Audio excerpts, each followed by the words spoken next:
till my 9mm go bang.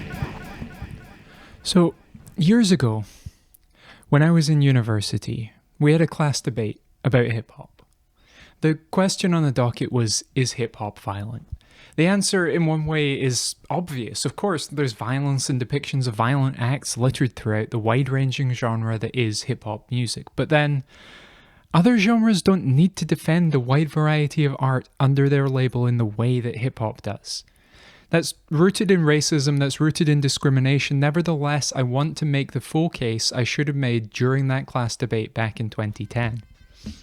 That the violence we see in hip-hop music is a reflection of life, rather than being informed primarily by the culture. That the violence in hip-hop music is a true expression of lived experience rather than hip-hop forcing violence into places it didn't exist prior. That to place the blame at the feet of hip-hop is to ignore the pain and suffering of its community and to invalidate the art they authored, making good out of what was often an horrific situation. And so, to ask is hip-hop violent is, to me, to ask two questions. Firstly, is hip-hop music and culture inherently a violent expression? And secondly, if not, then where does the violence in the music come from, and why does it appear to be so prevalent? Now, I can quote from specific artists through the years as to their opinions, and I can cite the good done by specific organizations, my go-to here being the Stop the Violence movement. However, that can often be undone unbalanced by citing high-profile examples of harm or of criminal behavior. DMX or ODB come to mind. Critics can cite the glamorization of the gangster lifestyle, and we can fire back with, say, the early work of the Zulu Nation. They can cite the shelter provided to abusers like Dr. Dre or Russell Simmons, and actually, we don't have a good answer for that. And that's actually an issue that deserves its own video. So here I want to focus on criminal violence, and I've got another research document queued up to focus directly on misogyny and violence against women as it relates to hip-hop artists, but also the music industry more broadly. We know that violence and violent elements exist in hip-hop's proximity, and so I want to look to the start, to hip-hop's formation as a culture, where we look at the origins and trace that path forwards in time to show a strong and continued commitment around the core of the culture that promotes peace and eschews violence. To understand why I contend that the core of the culture is one of peace, you have to first understand where hip-hop came from in its origination. Yes, it came from New York City. Yes, it came from the Bronx. It came from the 7 Mile world, but none of that paints the picture the teenagers who formed that first generation of hip-hop saw when they looked around their neighborhoods in the late 60s and early 70s. That the Bronx was burning. Now, after an expressway was built through the center of the borough in the mid-50s, splitting communities, many people started to move out. Conditions weren't great, and with new suburbs and a brand new expressway, many people had no need to live in the Bronx for access to New York City. As the flight began, shops closed up, land values dropped, more people began to flee. The Bronx was set square into a downward spiral. Anyone who was left could scream "fuck Robert Moses," but no one heard them, and he didn't care. In later years, critics such as the architect Ronald Schiffman noted that the Cross-Bronx Expressway ripped through the heart of the Bronx, creating a wall between the northern and southern part of the Bronx. Long and short, this is one example of the ways in which the Bronx was seen as expendable. New developments north of the city and on Long Island were more important. To hell with the Bronx. That was the city's attitude, that was the condition, the reality that inhabited the borough in the mid-60s. And so, when we talk about hip-hop's links to gang violence, we must understand that the city did not give two fucks about these people. See, one of the largest gangs in the Bronx at the start of the 70s, the Black Spades, often acted as security for their community and against white gangs. And where were the police? Well, I'll let you guess which side the NYPD was found on. Now, I want to reach for Can't Stop, Won't Stop, Jeff Chang's History of Hip Hop, and this quote: that authorities had long abandoned parts of the Bronx. Renegade party starters never had to worry about permits and police, but crowd control was always going to be a problem. There were still turfs, and you still had violence. See, hip hop required the security that the gangs provided in order to make its mark, but was for many a catalyst to move on or move away from the gang life, owing its life to the gangs of the Bronx, but simultaneously showing members the light and bringing many of them from gangs to hip hop crews. By the mid-70s, the gang's power was waning, and that actually gave hip-hop more room to grow. B-boys could now travel across the borough to find other kids to battle. And Jazzy J said, "We had the support of the whole community." Maybe they didn't need hip-hop to solve the problem with gangs in the Bronx, but it certainly played a part in ending the worst of that violence. Now, I want to fast forward to 1988, and a lineup that went a little something like this. KRS-One, Stetsasonic, Kool Moe Dee, MC Lyte, Dougie Fresh, Just Ice, Heavy D, Public Enemy, all of these acts came together to make a single called Self-Destruction that ended up spending 10 weeks atop the Billboard rap charts. The song was in direct response to violence in hip-hop and was promoted by the biggest acts and clearly struck a chord with many a listener. Even when violence existed near or within hip-hop, the biggest names and a huge number of listeners could turn around and say, "Not us." Yes, it's not everyone, it's not a silver bullet, but it's another point in time where we can see a serious message and a strong commitment to rejecting violence.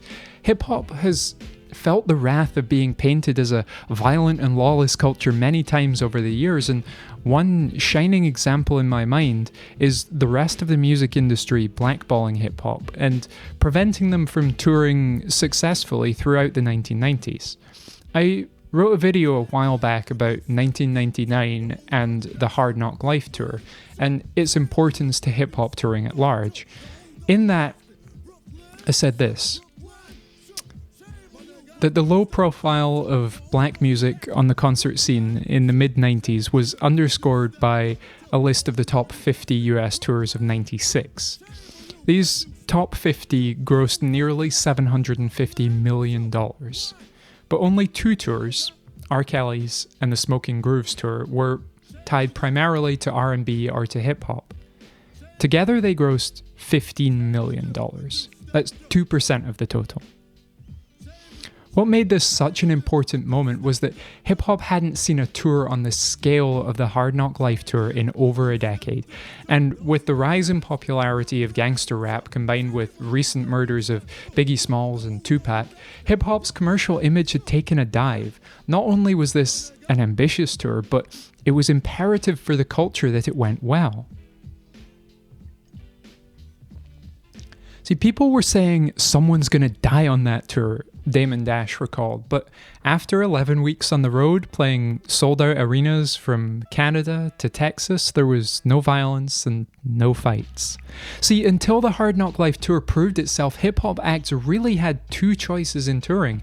They could run with smaller venues and a shorter schedule than their rock or pop counterparts, or they could add an R&B or a rock act to their lineup, gaining access to bigger venues, as their tour would then be seen as a safer bet. The Hard Knock Life tour ushered in an era of ever-expansive tours, finally bringing that revenue to hip-hop that was inaccessible before. And how did they manage it? By being entirely above reproach, meticulous and squeaky clean. In the documentary of the tour, this is contrasted quite rightly with the state of rock tours. Broken legs, banged up, that's just how a mosh pit works. But if that was to happen on a hip-hop tour in the 90s, it would be shut down. Forever held to a higher standard. Now, I started writing this piece long before the tragedy at Astroworld. In the immediate aftermath, those first few days, people from all corners of the music world were sharing stories of how artists showed their best side in similar situations, stopping the music, calming the crowd down, and so on. But one thing that kept coming back to me was the story of the Hard Knock Life tour and other tours of the era, about how careful they had to be, about how above reproach they had to be, and I felt two ways about this. Firstly, I felt concerned for hip-hop. Will Travis' reckless behavior color the whole genre again? Will it make it harder for artists to tour and book festivals at scale? And then secondly, if hip-hop does come through this unscathed, it will show truly how far it's come in the last 2 decades, that it can no longer be brought down by one bad actor. I'm hopeful for the second outcome, and I'm hopeful we won't see another tragedy like that for a long while. See, although violence and lawlessness are a near constant feature on the hip-hop landscape, we can see that through the years there's been a steadfast commitment to peace and to harmony. Enough people care to do the important and hard work of helping their community, promoting and fostering peace, even where that's not always entirely possible. To me, that good and widespread intent repudiates the idea that hip-hop is inherently a violent expression. As I noted at the beginning, the conceit of the question is inherently racist. It's based in discrimination, asking African Americans to defend their culture in a way that other groups typically don't have to. And neatly, the answer to the source of violence in hip-hop is also rooted in racism. It's tied to the very fabric of African American and minority history in the United States. It's the reason that hip-hop has been adopted and adapted by working class and immigrant communities around the world. It's so often the tale of the underclass, and to understand why, we must understand that the conditions that birthed it beyond the confines of the Bronx. See, there's a reason that hip-hop became as big as it did, as popular as it is, and truly that's because the Bronx is not unique. As I spoke about earlier, the history of the Bronx paints a picture, a story of a people abandoned and left to suffer by their government, a wholly familiar tale the world over. From early in hip-hop's recorded history, it became a powerful storytelling vehicle.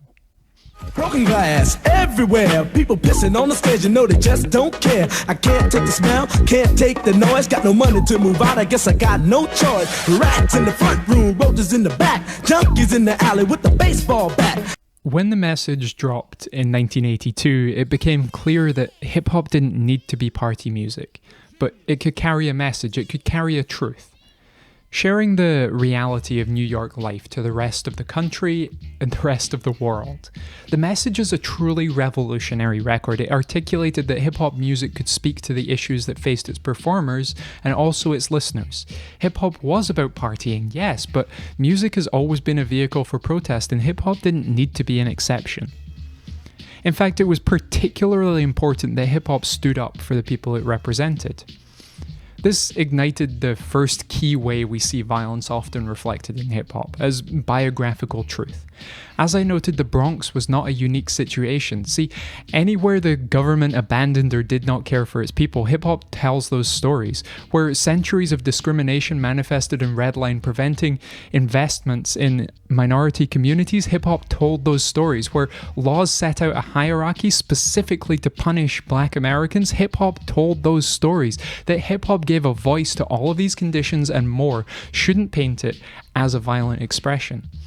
Speaking specifically about the explosion of gangster rap in the late 80s and early 90s, Nelson George said, "It's the direct byproduct of the crack explosion. Unless you grasp that connection, nothing else that happened in hip-hop's journey to national scapegoat will make sense. This is not a chicken or the egg riddle. First came the crack rocks, then came the gangster rap." Or, in the words of Public Enemy's Chuck D back in 1988, rap is Black America's TV station. It gives a whole perspective of what exists and what Black life is about. Much in the way that the message couldn't have been written the way it was without the conditions in the Bronx, a lot of what is taken as glorification of violence and gangster life is really more akin to reporting. We see this evolve into more biographical stories, as highlighted by Imani Perry, saying, the artist might mirror the stereotype of the black assailant or criminal, giving voice to the figure. This embodiment becomes an indictment of white supremacy when listeners hear, in the context of their narrative, a critique of the sociological conditions of poverty, police brutality, joblessness that contributed to their becoming this person. See, none of this is to excuse what we see, but to provide the important context that allows us to understand that the conditions that that birthed hip-hop were not an accident. And to shake our heads at the state of the communities and then to condemn their art is an hypocrisy when confronted with the reality of how the history came to pass. Pushing people into the mud and then shaming them for being dirty. The story of American history. What neatly leads on to the uneven framing of the question at hand. See, back in that class debate in 2010, we were never asked to debate whether metal was violent, whether rock music was violent, whether country was violent. At university, I was on a music course, so we weren't asked about cinema or theatre or sports, but as I gather, no one else was either. It was only hip-hop and, weirdly, video games that had to answer this charge. Some cultures and some music get more scrutiny than others, and there's really one prevailing reason for that. That hip-hop is black. The white conservative complex in America has taken aim at black music many times throughout history. Hello, rock and roll. Hello, disco. But with hip-hop, they found a perfect distillation of everything they hated. Sampling became stealing. Rap wasn't singing. A drum machine required no skill. A turntable wasn't an instrument. Hip-hop was painted not only as a violent culture, but the music wasn't even music. And we hate po-po when they kill us dead on the street for sure. Hit her, I'm at the preacher's door. My knees getting weak and my gun might blow, but we go be alright. Did you catch that? Lamar stated his views on police brutality with that line in the song, quote, "And we hate the po-po, want to kill us in the street, faux show." KG. Please. I don't like it. I mean, you know I don't like it. That's why you came to me. I get it. That's his right to express himself. Let the free market decide. Personally, it doesn't excite me. It doesn't turn me on. Doesn't interest me. I'm not feeling it. Harala, not helpful with those song lyrics. To say the least, not helpful at Disrespectful. all. This is why I say that hip-hop has done more damage to young African Americans than racism in recent years. Now that's a bad example, but it's not wholly uncommon. People who don't listen to hip-hop are pining about why it's bad. Can I take a second here and spin that Kendrick piece back for a second? When you know we've been hurt, been down before. Nigga, when our pride was low, looking at the world like where do we go? Nigga, and we hate po-po, wanna kill us dead in the street for sure. And for balance, can we run that back to 1992? Cops on my tail, so I bail till I dodge them. They finally pulled me over and I laughed. Remember Rodney King and I blast on this punk ass. And then can we run that back to 88? A young nigga got it bad cause I'm brown. And not the other color, so police think they have the authority to kill a minority. Fuck that shit cause I ain't the one for a punk motherfucker with a badge and a gun to be beaten on. And can we pull that all the way back to 1973? They guaranteed us a fair trial if we came out single file and promised that we'd come to no harm. But we could tell by their rap that they were laying a trap to get us to step out in the light. They would shoot a black man to death on just suspicion of theft. So we figured it was better to fight.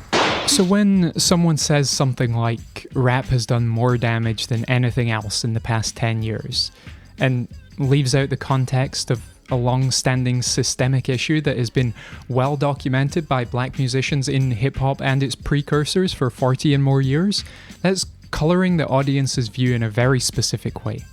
It's part of a narrative that has been shaped for decades, where if you're not familiar with the music, what you're exposed to becomes snippets and single lines that on their face can look bad, can look like incitement, but with 40 and 50 years of context, it sounds a lot more like the exasperation of protest music that never reached its goals.